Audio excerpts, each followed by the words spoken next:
Hey, it's Blonde here from the Vortex Healing Center. I'm in my office in town today, but I'm very excited. I just got a copy of Peter Attia's new book, Outlive, the Science and Art of Longevity. He's written that with a man named Bill Gifford, and it's called Rethinking Medicine to Live Better Longer. And I've been waiting anxiously for this to come. I had no idea it was actually going to be over 400 pages. That's a lot. And what I'd like to dive into is why I really wanted to read the book. Dr. Peter Attia has been one of the leaders in longevity, health, fitness for many years. And this latest book was, I heard about it from an interview he did with Tom Bilyeu. And in that, they were talking about what is the greatest reason for proof of longevity in humans. And Tom Bilyeu thought it was going to come down to documenting and managing your blood sugar levels, your blood glucose levels, meaning carbs spike glucose, spike the insulin, meaning alcohol spikes the insulin. Eating clean, he thought, was going to be the best way to improve longevity.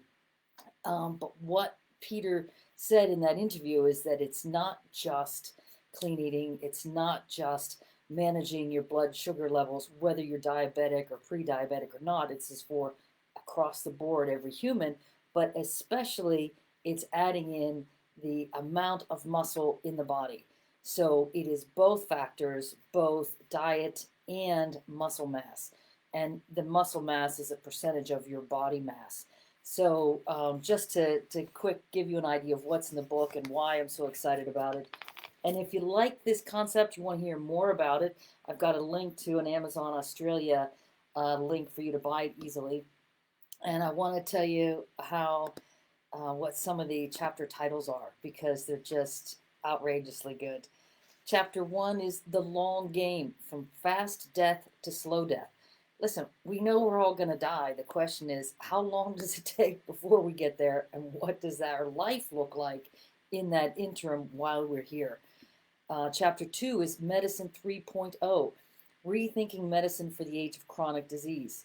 Here in our little town of St. Mary's, we've been talking about this a lot because that is exactly what we've been rethinking healthcare in our little community and saying there needs to be not just a hospital and a GP in town, but we need special attention to chronic disease.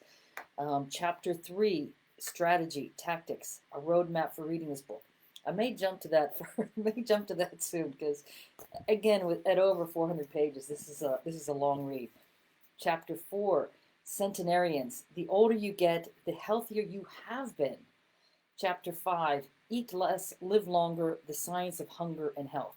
And I'm sure he's going to be talking about fasting, intermittent fasting, and all of those good things that, again, have lots of data backing up how successful they are in reshaping the body. Chapter 6, The Crisis of Abundance. Can our ancient genes cope with our modern diet?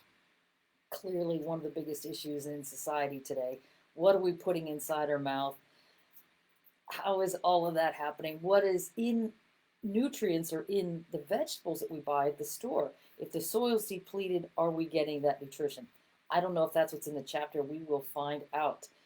Chapter 7, The Ticker, Confronting and Preventing Heart Disease, the Deadliest Killer on the Planet.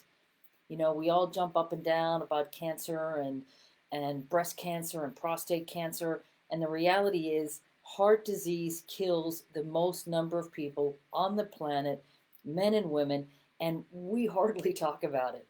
So there are some really serious things we all need to do to be aware of that and to begin taking more preventative measures.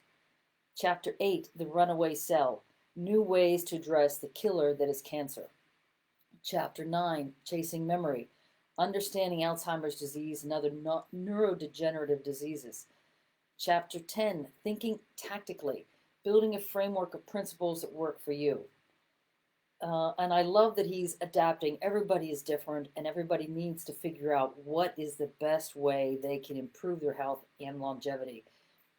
Chapter 11, Exercise, the most powerful longevity drug. Absolutely agree, 100%. Chapter 12, Training 101, How to Prepare for the Centenarian Decathlon. What a great title. Chapter 13, The Gospel of Stability, Relearning How to Move to Prevent Injury. Chapter 14, Nutrition 3.0, You Say Potato, I Say Nutritional Biochemistry. That's a good one.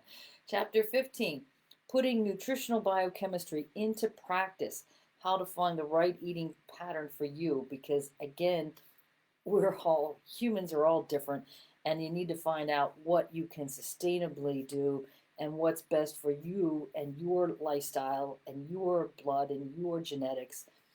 Chapter 16, The Awakening, How to Learn to Love Sleep, the Best Medicine for Your Brain. Chapter 17, Work in Progress, The High Price of Ignoring Emotional Health. So again, I am very excited to be talking about this book, and if you'd like, I'll go into more detail on the chapters because it's going to take me a while to get through these 500 pages. But if you'd like some quick summaries, leave a comment below, and I'll keep you in the loop, and I'll keep you up to date on what I'm reading about. And again, I highly encourage everyone to get the book. This is really important science about, seriously, we all need to rethink medicine. We all need to take responsibility for our own health in the best way possible to live better and to live longer. I hope you have a great day. I'd love to hear your thoughts on this subject.